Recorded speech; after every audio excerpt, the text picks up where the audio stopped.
Hello everyone, and welcome to the fourth episode of the Institute Presents. Now what are we presenting today? Well, today we want to present the transatlantic relationship. Now this is a very important part of Greater Europe and consists essentially of the European Union, or Europe more widely's relationship across the Atlantic with the United States, Canada, and in some respects Mexico and the Caribbean islands as well. We're focusing quite heavily on the US-EU relationship today, being here in Brussels, and that's why we come to you not too far from the US Embassy, which we can't show you for legal reasons, but trust us, it is there. Now, this relationship was very much formed from World War II. It was very much existent beforehand, but following the war, through the Marshall Plan, the US distributed almost $130 billion in today's currency to Europe to recover it and help build a market that was very similar to the US's and integrate them quite heavily.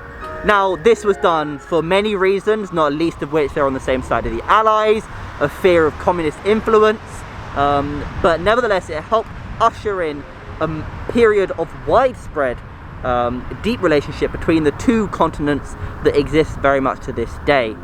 The US was one of the first foreign dignitaries to the European coal and steel community in the 1950s. 1953 was when the first ambassadors came across. A year later, the ECSC had its first embassy in Washington, D.C., which we'll get to later.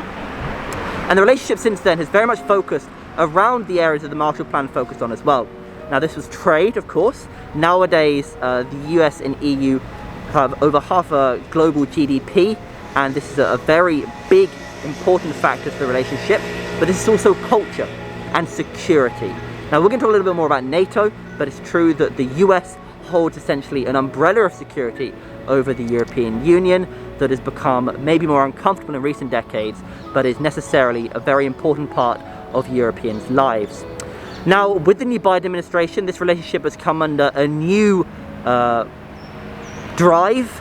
We have seen some quite difficult relationship under the Trump administration, who called for Europeans to take more of a burden, put sanctions against certain items of steel, and there have always been some issues with companies, the Boeing-Airbus dispute, some issues with strategy, such as in the Iraq War, and even some issues simply with the food and drink that both cultures eat.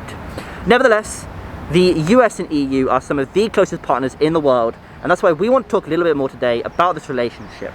Now, owing to some disputes with the former ambassador, Gordon Sondland, there is no current US ambassador who's been appointed by the president. However, Mark Libby, the chargé d'affaires of the US Embassy to the European Union, is currently in charge of dealing with this relationship.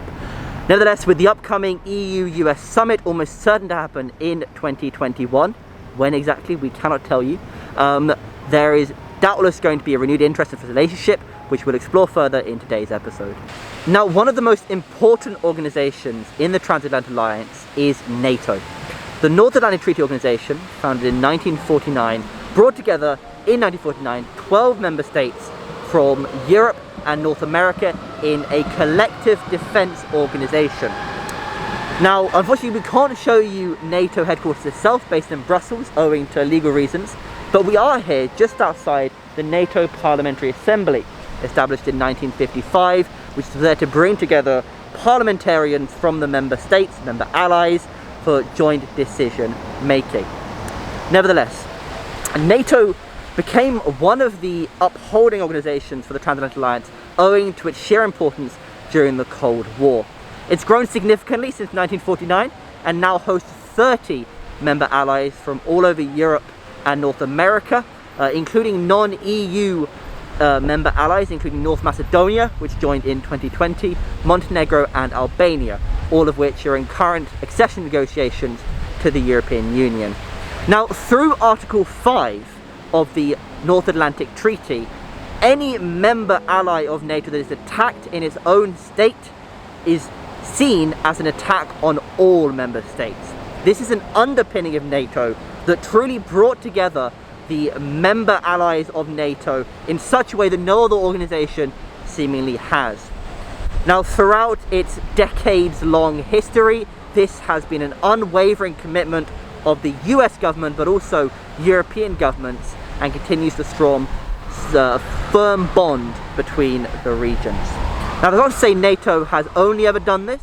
It was also very active in the Balkans during the 1990s, in Bosnia, in Serbia and Kosovo, and we have very much explored this in some of our other writings, so do make sure to check out some of the other works that we produced on this. And lastly on today, we want to talk a little bit about the EU relationship with the United States. Now, we're standing just in front of the European External Action Service, which very much acts as the EU's foreign ministry, and in which we find the delegation to the United States based in Washington. Now, this embassy, one of the very first representations of the EU abroad back in 1954, when there was only 2 people in an office of the European Coal and Steel Community, is now over 90 staff, 30 of which are EU diplomats, headed up by Ambassador Stavros Lambrinidis.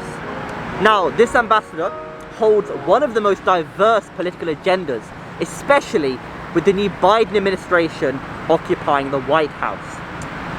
Commission President Ursula von der Leyen and the High Representative for Foreign and Security Affairs, Josep Borrell, have both mentioned their extreme willingness to work with Biden on a range of issues.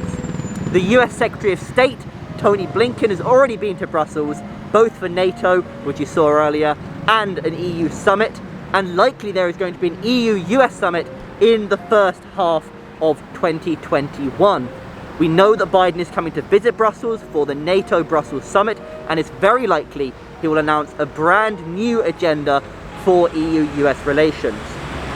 A recent EU agenda for the transatlantic relationship shows us what we're in store for as well, and this very much relies on 4 key agenda items. The first is obviously COVID. Now, this has been a massive issue for both the US and EU, both regions that have been hit very hard by COVID, and from which the reconstruction is going to be particularly difficult. Now, the EU and US have already touted the idea of having a joint vaccination, don't call it a passport, but a passport, a green digital certificate, however you want to call it, that will allow tourists to move from both sides of the Atlantic, a truly transatlantic COVID deal. They've both talked about strengthening the WHO, and they've both talked about making pandemic preparedness a global agenda item. Next, trade.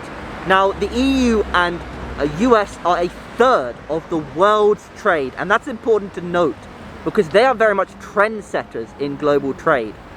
Now, whilst there probably isn't going to be any new started trade agreement between the two, there is very much items they want to strengthen. World Trade Organization reform, looking at secure data cooperation between the regions, and this is very much going to drive global trade cooperation on this aspect. The other 2 areas, technology is one area that they want to cooperate on much further, and of course defense and cultural issues, which are going to be high on the agenda owing to the very close relationship of the 2 organizations. Now, that's all we have today. Thank you very much again for joining us. Thank you again to the wonderful woman behind the camera, Napisa Suvanatat, for her work here, and to the rest of the Institute for helping us with this.